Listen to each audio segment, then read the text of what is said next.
काम झालं नाही तरी चाललं, पण इकडे चिन्मयची एडी चालली काही कधी थांबत नाही. आणि इकडे तर रील वर्सेस रियालिटी मध्ये बघायला भेटला तो म्हणजे सिद्धू दादा. आणि इकडे अनुप बाईक बसले होते गेम खेळत. त्यांना आम्ही प्रेमाने पंडितजी बोल. गेम खेळून खेळून अनुप पंडितचे पाठ खूप दुखत होते म्हणून सागर भाऊ पाठ चेपून देत होते.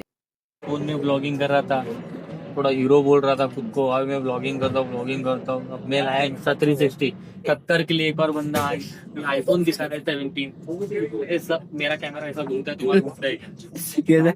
जगह से मेरा कैमरा ऐसा घूमता है, तुम्हारा घूमता है क्या? हमारे घूमता नहीं देखो. चलो भाई, बाबा के दर्शन में आइए सभी भक्तों को, क्या चालू सभी भक्तों को हाथ जोड़कर विनती है.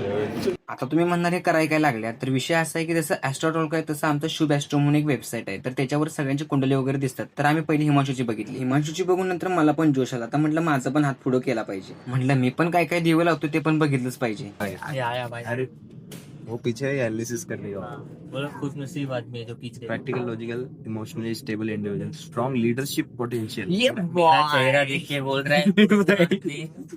Line study progress, professional success, meaningful relationship.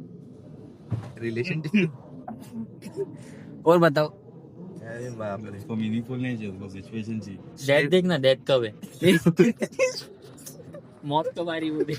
मैं पे तुला है. माझी बघून झाल्यावर नंतर लगेच चालू केलं चिन्मय भाऊचं बघायला. पण जसे आम्ही कुंडली बघायला लागलो तसं इकडे सिद्धूदा पण आला आणि सगळेच यायला लागले. मग सिद्धूदाला पण म्हटलं तू पण फेस तुझा पुढं कर. त्याने पण केला, त्यावर सागर भाऊनी पण केला. आणि या शुभ ॲस्ट्रो मध्ये ॲस्ट्रोटॉक असे आहेत की खूप डिटेलमध्ये सगळं काय काय सांगतात. आणि याच्याबद्दल अजून तुम्हाला माहिती पाहिजे असेल तर मला कमेंट करून नक्की सांगा. आज ऑफिसवरून घरी जायला खूप वेळ झाला होता. मग जिमला पण जायला खूपच वेळ झाला होता. मग 11:30 वाजल्या जिम स्वतःच बंद केली आणि निघालो घरी.